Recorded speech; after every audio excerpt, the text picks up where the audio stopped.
Hapon sa inyo mga idol. Hapon na, no? Nandito pa rin tayo sa Port Lamon, Hinatuan. So ngayon ulit meron ulit tayong pinuntahan dito na isa pang bahay, ano, isa pang pamilya. So ating pupuntahan ko ngayon. Inilapit din to sa atin ni Chong Edgar, mga kanila dito, mga kababayan nila dito sa kanilang lugar. So kanilang lugar naman yung ating pasukin ngayon mga idol, ano. So pinuntahan natin at ito yung bahay na pinapatabangan nila ay tagpi-tagpi na ng trapal. Ano, kita niyo sa likod na yan. So pupuntahan natin yan. Samahan niyo ako mga idol, ano. So meron tayong dalang kaunting tulong sa kanila. Bigas pa rin at saka dilata at saka noodles. So tara. Maraming salamat pati pala sa mga patuloy na nanonood sa ating YouTube channel. Ano, siyempre huwag niyo kayong magsawa na panoorin itong mga video na ating ginagawa. Are you ready?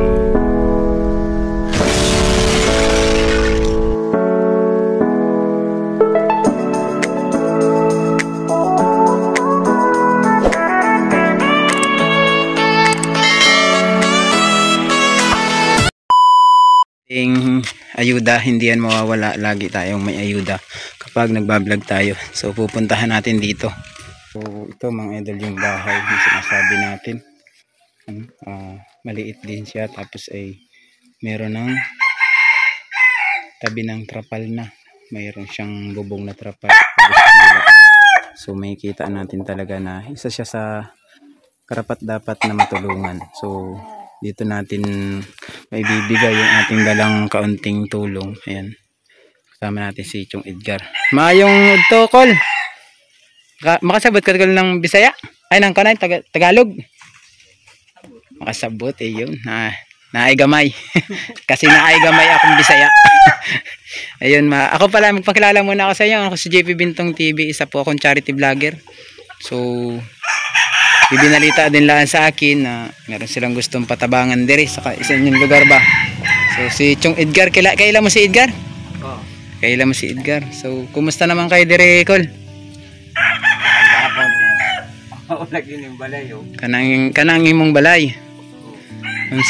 Unsay mang kalang balay mo kanay napansin ko'y tagilid na. Kumbaga sa Bisaya ay ano, tawag dito? Bisaya tagilid. Tagilid na rin, mauna pala Bisaya nato isa. So but hindi mo na papaayos ang bahay mo, ano? Taon man nato pag tayo nakuha man ang kwarta. Walang financial. So kaya ang bahay mo ngayon ay inabot ay tagpi-tagpi. Parang kabang. Naging kabang. So kumusta naman ang iyong kinabuhi ko? Pangitaon sa araw-araw? Pag may buwan, pag may magpatrabaho, wala. Pag wala. Dili kumbaga ay minsanan lang may magpakuan, ano? No. May magpa-tawag dito ay sa Bisaya, hurnal ba yan? So ito po anak ninyo? 5 anak nyo. Pang ilang anak po ninyo ito? Kalima. Ito na ang bunso, manghod. Asan pong iba? Nandoon sa Purok 6. Mga ilang taon na ang kapanganayan mo, Kol? Na may asawa na. May pila ka tuig na? May isang anak. May anak. Pero ang anak mo may ilang taon na? Mga 20, anak? Wala pa. 18. Ilang taon ka na po ngayon? Mag-40. Bata kasi ang tatay. Tapos ang anak mo ay bali 5. So may nag-asawa ng ilan ang nag-asawa sa anak mo? Isa para? Dalawa na. So ang panganay manghod ka na magkasunod. So mas bata pa yung sumunod na nag-asawa. May ilang taon na itong isa? Yung isa 17. Hindi mo na pinigilang mag-asawa yung anak mo ng ganun ka bata? Hindi nga natin bigla lang mawala. Kanang barkada. Barkada. Nauwi sa barkada hanggang sa nag-uwi ng asawa. No. Ayun. Ang paalam ay sa barkada, pag uwi may asawa. So hindi naman po kayo nagalit ng anak nyo ay gano'n na. Ang gustong buhay na pinipili. Luhoy masakit ang ko kasabaan. Ah. So si tatay ay umiiral ay yung pagmamahal sa anak niya. So hinayaan na lang kung nag-asawa ng bata, eh imbis na sabi lang doon nakikita natin sa TV, inaaway, pinapalayas ng magulang, ay sinuportahan na lang ano. Pero kayo, ang hindi nila naisip na mas may itutulong sila kung inuna nila ay pag-aaral doon sa inyong pamilya ano. Mas may maitutulong sana siya sa inyong pamumuhay ngayon. Ngayon wala silang nagtulong sa Wala, kasi nga nag-aasawa na. So pinag-aral mo naman sila lahat, yung isa. yung isa ra. So hindi rin nakapagtapos ng pag-aaral yung mga anak mo. Yung panganay ko hindi nagtapos. Pero yung isa, nag-aral. Mag-aaral ulit kahit may asawa na. May anak na rin po yun, wala pa. Meron na rin. So kumbaga ngayon niya, tinutuwid niya yung pagkakamali niya noon. So ngayon po, ang kasama mo rito, siya lang. Asan po ang asawa ninyo? Doon din sa Proxies. Pero sa isa na pong ginagawa Nandun sa doon. bata. Meron ka pang kandun. Yung anak ko, Nandun siya, nag-aalaga. So yung lula, nag-aalaga sa apo. no, Tapos kayo, ngayon, buti na butang kayo dito. Wala kang kan ngayon, hanap buhay. para standby.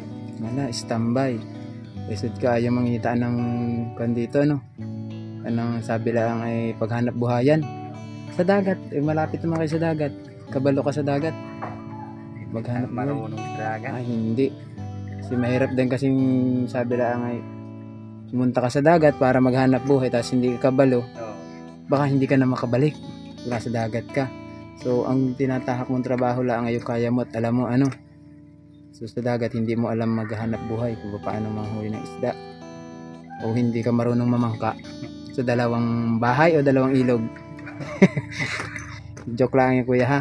Pero okay naman po ang buhay ninyo din eh. Ngayon sa ngayon, kumusta naman? Talagang lisod kaayo. mahirap. Mahirap. So napansin ko lang doon sa bahay mo, doon, kapal na ano. No, Tsaka sobrang saka liit. yung bungbong. Kung sabi mo ay ilan kayo natutulog dito, tay? Di mata. 5 pa kayong natutulog dito. Wala na kayong kwarto. Wala eh. O, wala silang kwarto mga idol. Tapos ang nila, Yung bungbong. sira. tambak. Tapos kanang bungbong nila or dingding sa Tagalog ay giba, tagpi-tagpi na, may plastic, may kahoy, may yero, may dahon ng tawag dito, amakan. So talagang para sa akin mga idol ay isa rin to sa karapat dapat nating mabigyan ng kaunting tulong natin. Kung halimbawa naman may maawa sa kanila, may tumulong, ay pagpasalamat natin sa taas dahil ay ginawa tayong kasangkapan para malaman ng tao na ganito yung sitwasyon ng ating mga kababayan dito sa Mindanao. Naghihirap talaga, no? So si tatay ay wala ngayong hanap buhay, pero kapag daw meron siyang nagpapakon sa kanya, papatrabaho, tumatrabaho naman siya. So ngayon wala daw siyang hanap buhay kasi walang magpatrabaho sa kanya. Kumbaga wala siyang permanenteng trabaho. Kung meron, minsan wala. Ganon ang kon mo. Pero anong mas madalas tay? Meron or wala? Minsan wala. Minsan meron. Talagang paminsan-minsan, ano? 2 buwan na walang trabaho. 2 buwan na. Pero sa una, anong kon mo? Anong trabaho mo kon talaga? Yung mag-akit ng nyog. So ito. No, Ay, ang lubi, parang ilang kabuwan diri sa inyo harbisin? Tag 3 bulan. 3 bulan. 3 bulan kasi sa amin may tinatawag kaming 40 dias. Every 40 days mag-harvest kami ng lubi sa lugar namin. Dito sa inyo every 90 days. Kasi 3 buwan ano. So isipin mo pag umakyat ka ngayon, mag-aabang ka ulit ng pag-akyat sa lubi na iyong pinagkakatkatan. Icon pa ulit, mag-iintay ka pa ng 3 buwan. So sterek na muna ang mata bago makakain, ano? So pero hindi lang naman yan yung iyong tinatrabaho. Hindi ka lang naman dyan umaasa na hanap buhay.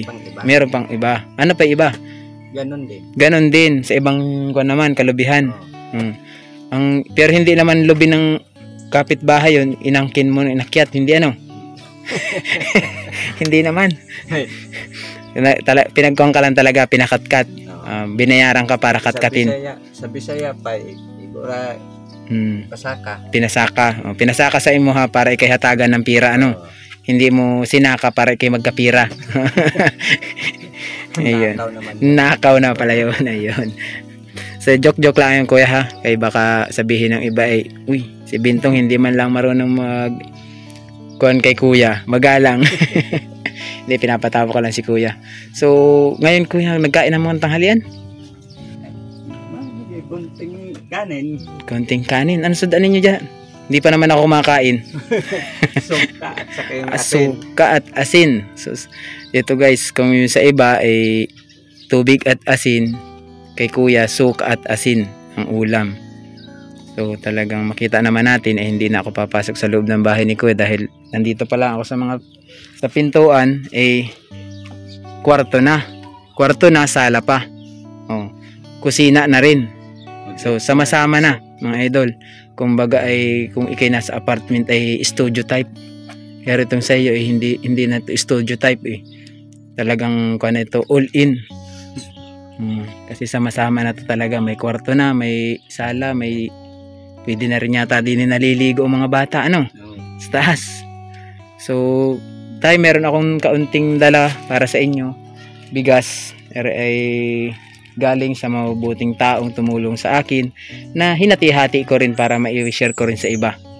Ano? So, wala akong direct to the point na sponsor dito, pero maraming salamat sa lahat na nagpadala sa akin ng mga nakaraan. So, ito po yung inyong binibigay sa akin ay ginagawa ko ay binibili ko ng ganito para ma-share ko din sa iba. So, hindi ibig sabihin hindi ko sinusulo yung binibigay nyo sa akin. Pinamimigay ko rin sa ating mga kababayan, makabili man lang tayong tigli 5 kilong bigas sa kanila, ilang pirasong noodles, ilang pirasong sardinas, ano, para pantawid nila ng kahit maghapon o 2 araw man lang, di ba? At least hindi nyo naiisipin kung saan pahanapin yung makakain nyo sa looban ng 2 araw. So ano masasabi mo kuya na may nakaabot? First time mo bang may nag-abot sa imuhan ng ganito? First time din may nakaabot na ganari? Kana sa mga makadawat ka lang ata nito sa government, ano? Karon magtiwala ka na may blessing, may darating na blessing. Basta magtiwala ka lang na nasa taas. Pero kung magtitiwala ka, mas mainam ay samahan natin ang gawa, di ba? Para mas lalong hindi tayo pabayaan kung ano yung ating ginagawa sa araw-araw is tuloy-tuloy lang. Kung alam nating may tumulong sa ating tao ngayon, wag natin ispikin bukas may tutulong ulit. Ang isipin natin, si Lord ang gumawa ng dahilan ba't ako napunta rito, di ba? So sa lahat po ng sponsor na sa akin, tumutulong sa akin, so maraming salamat dahil ay nakakaabot pa rin sa ibang tao yung inyong mga tulong sa akin ay kumbaga ay hinahati-hati po natin para mapakinabangan din, hindi ko lang pati ng ibang tao. So hindi ko muna pakahabaan yung video ito mga idol. Sa lahat ng gusto nakakapanood, nakikiusap ako sa inyo i-like and share ninyo itong video na to, ano? At huwag nyo kalimutan na mag-subscribe sa ating YouTube channel. Makita ninyo itong bahay na to is para sa akin po isa na to sa karapat dapat na matulungan dahil tingnan ninyo mga idol, tagpi-tagpi hanggang dito, tagpi-tagpi yung kanilang dingding, may plastic, may kahoy, may kawayan, may yero. Dito imbis na plywood, ang dinengding na ay yung dahon. So doon sa kabila trapal, nakita ninyo rito sa kabila ito mga idol, oh, trapal na. Tapos dito may trapal din ang kanilang dingding. So sa lahat mga nakakapanood mga idol ay maraming salamat, at sa lahat ng patuloy na sumusuporta sa akin, maraming salamat pa rin sa inyo dahil ay wala kayong sawang nanonood sa aking mga video, ano. So tay, magpasalamat ka na lang dito sa lahat ng ating pwedeng Bisayaon. Dagang salamat sa hatag ninyo nga kuan gani grasya. Dagang salamat. Ayun. Anong pangalan mo ulit tay? Nalimutan ko pangalan nimo. Hubincio. Si Tatay Hubincio. Anong apelyido mo tay? Curato. Curato, yan si Tatay Hubincio Curato dito sa Surigao. Hinatuan, ano? Hinatuan nakasakop sa inyo, no?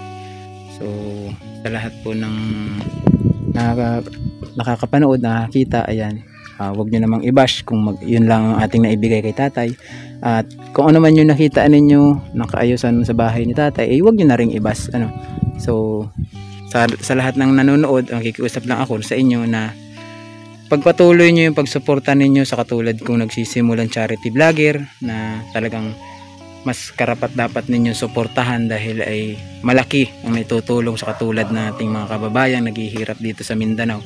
At wag niyo kalimutan i-support yung ating mga kasamahan, Edison Butiti, wag niyo kalimutan si Dilos Ama TV, Dabing ng Davao, si Pamaybay TV, wag niyo kalimutan mga idol.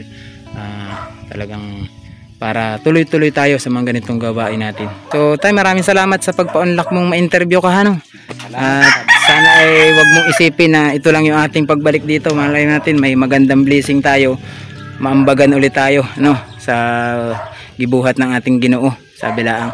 So maraming salamat ulit at God bless sa inyong lahat. So yun mga idol, sa tatay, paalam muna tayo.